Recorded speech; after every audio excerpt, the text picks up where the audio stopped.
Well, the real turn of events here is that what some of those Tory candidates have been saying has spurred an extraordinary new twist in the plot because opposition parties have got together with some Tory MPs and have come up, they think, with a clever scheme which will allow them to use a vote that happens tomorrow to start a process which could mean that a majority of MPs in the House could stop a future Tory Prime Minister, if they wanted to, leaving the EU with no deal. It would also, they think, start a process which could allow them to stop the idea of suspending Parliament, something that gets talked about by Dominic Raab, one of the leadership contenders in particular.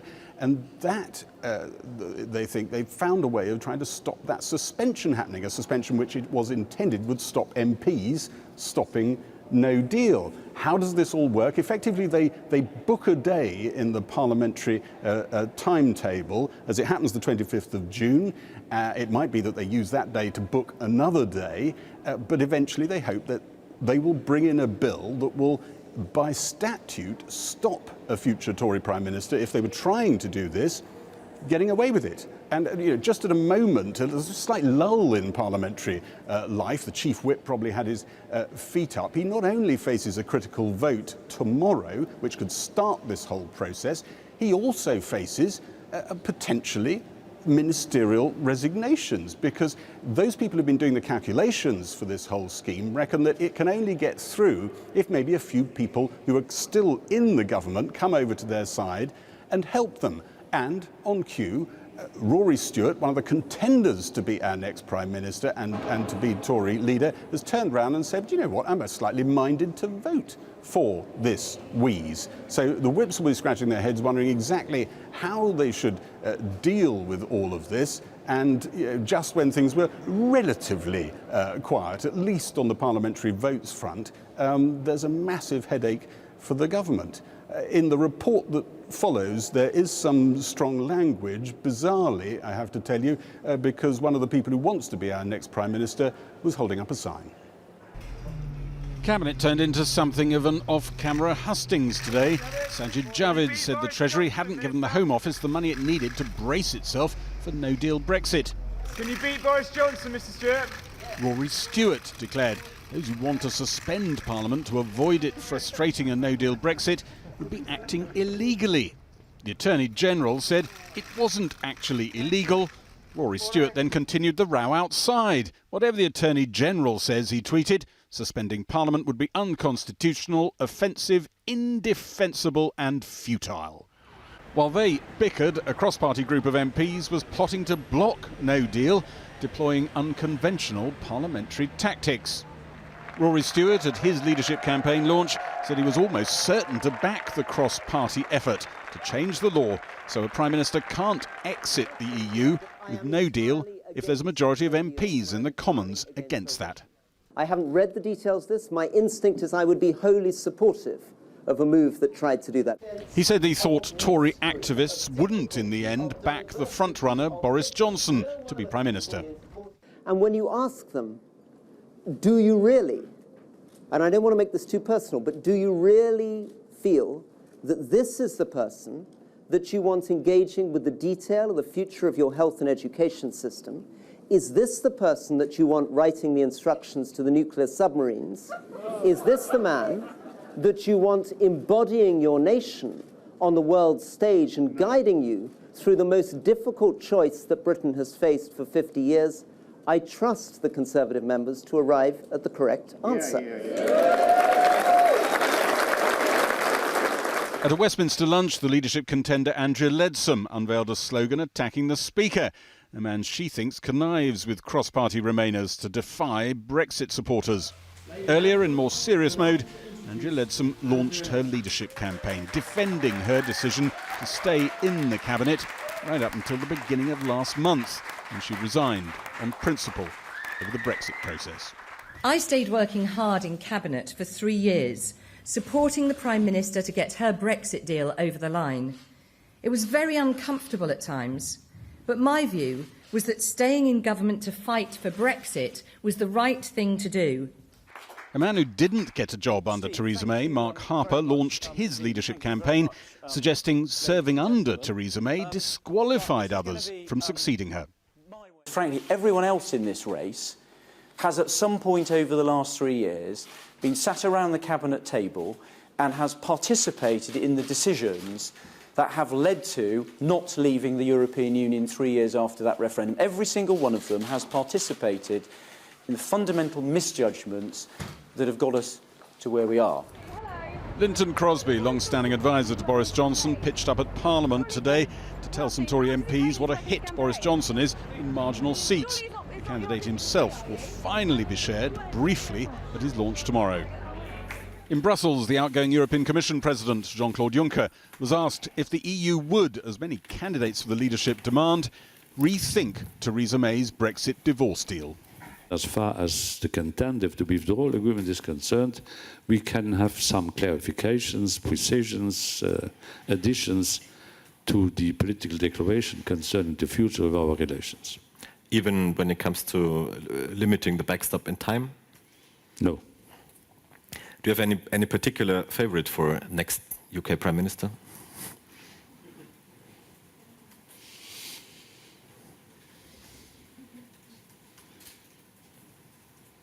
No. Maybe he just wanted to terrify the candidates. He might just endorse one of them and end their chances. Well, in a moment, I'll be talking to one of the candidates, Mark Harper. But first, joining me from Westminster is the Green Party MP, Caroline Lucas, who is backing this cross-party motion. How is it going to work? Well, essentially, I think MPs on all sides of the House are becoming increasingly alarmed at the more and more reckless statements coming out of the mouths of people like Dominic Raab. So essentially, tomorrow there'll be a motion, it'll last for about an hour, which will enable MPs, we hope, to be able to take control of the business in 2 weeks' time on the 25th of June. And when we get that opportunity to be able to organise the business of the 25th of June, what we want to be able to do is to have a bill that will make it mandatory upon the Prime Minister to come forward to Parliament and seek their permission before trying to crash out of the EU. So essentially what we're seeking to do is to stop the prorogation of Parliament. We're trying to stop whoever is the new Prime Minister from careering over the edge of a cliff. We're trying to get the steering wheel off them to try to make sure that we absolutely have the opportunity to make sure that that gets a vote in Parliament first, because we are confident that should that be put to Parliament, the big chances are that they would say no. But are you sure you're going to have the Conservative rebels to get this vote through? Because in the past, these votes have gone through at the last minute when we were about to hit the buffers. We're nowhere near that at the moment. I think there is such a concern about the idea of suspending Parliament, of just dismissing Parliament as if we're some kind of irritant rather than an essential part of the overall governance of this country, that has angered so many MPs on the Conservative side as well as Labour, that I think there's a very good chance we will get those Tory rebels. I think to sort of hear, Dominic Raab being so cavalier about potentially even drawing in the Queen into this whole debacle has really angered so many people. So this is an opportunity to put down a red line and say, hang on a minute, you are not going to sideline Parliament. That is essentially what this is about. It's about stopping the suspension of Parliament and the ability of one person, essentially, to decide on such a major issue that we might well crash out of the EU. So bottom line, how confident are you that Parliament will stop no deal happening at any time? I am confident that were it to be the case that we were on the edge of that cliff and Parliament had the opportunity to stop us going over that cliff into no deal, I'm confident that Parliament would use all means to stop that happening. Caroline Lucas, thank you very much. Well, Mark Harper is with me now, the former Chief Whip, who's one of the candidates to be the next Prime Minister. Rory Stewart has said he's minded to back this. As a former Chief Whip, should a Cabinet Minister threatening to vote against the government be sacked? Well, look, I've been very clear. Two things, Christian. Firstly, when Jeremy Corbyn's Labour Party proposes anything, given Jeremy Corbyn's stance on never doing anything that's in the national interest, my instinct is to not support it. And I think that would be the instinct of the vast majority of Conservative MPs. On what Rory has said, I've looked at the comments he's made this evening saying he would be minded to support it. It's very clear it will be government policy tomorrow to oppose what is being proposed. And my colleagues in Parliament, the Chief Whip and everybody down, will expect every Conservative MP and particularly every Cabinet Minister to support the government. But you agree with Rory Stewart that any Brexit by October the 31st is impossible. I've been very clear that I think we have to leave the European Union. My preference is a deal, but I'm prepared to leave without a deal if the alternative was never leaving at all. But I've been clear that I don't think Parliament will allow us to leave without a deal unless my Conservative colleagues are persuaded that every single step has been taken to reach a deal. And I haven't proposed sidelining Parliament. I do understand that you've got to take Parliament with you. So would you give Parliament a vote before taking us out with no deal? Oh, I'm very clear. If Parliament wants, if a majority of MPs want to stop no deal, I've been very clear that they're able to do so. But as Prime Minister, would you put it to Parliament before taking us out with no deal? Well, I think in the last resort, would you give Parliament the vote? Parliament will be able to stop us. But would you give them the vote? Well, it depends on the circumstances. I hope that I can... No, it doesn't. It's a really simple question. No, it does. You as Prime Minister would have the opportunity to put it to Parliament to a vote. It does, because I'm planning to get a new deal if I'm Prime Minister and put that to Parliament and take us out. Now, I don't want to start thinking about what happens if we don't get one. But I'm very clear, if the Conservative Party doesn't get us out of the European Union, we're not going to succeed, we're not going to be in government, and the party's going to be destroyed. And that's what Conservative colleagues are going to have to confront. You said you're comfortable with no deal, haven't you? Yes, I have, if the alternative is not leaving at all. So let's just work out what that means. What is the economic impact on retailers of no deal?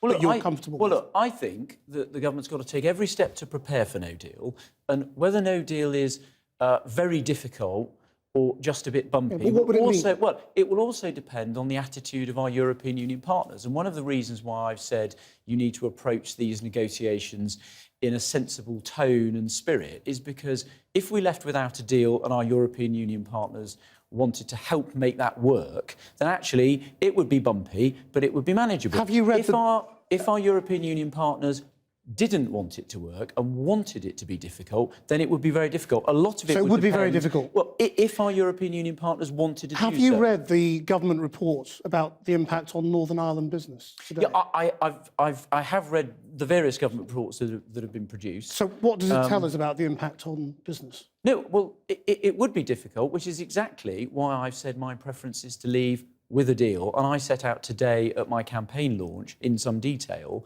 my approach to getting us out with a deal. But you do have to spell out, if you're prepared to say you're comfortable with no deal, don't you have to spell out to people honestly what no deal means? Yes, it would be difficult because it would mean you it's potentially more than difficult, isn't it? The thing that makes the difference is it all depends on what our partners in the European Union, what their tone and what their approach is. What would be the effect on the pound? Well, no deal. I don't. Do you think it would fall? Well, I don't know. I suspect it would initially. It depends on what currency markets. What would be the effect on pet passports? Well, it all depends, Christian, on what our European partners, the tone, and whether they wish to effectively administer a punishment beating or not. I'm going to be approaching these negotiations, if I'm Prime Minister, in a constructive tone, building a constructive relationship with the Irish government, with the getting Stormont back up and running to reassure both communities in Northern Ireland and all parties, and approaching our European Union partners in a constructive spirit. I would be quite surprised if I were to conduct myself like that, if they were to respond in the way that you're suggesting. Well, Theresa May would have been quite surprised as well, and she tried for 3 years and got nowhere. I mean, the point is, you've said you can't go around promising things that you can't deliver. Yeah.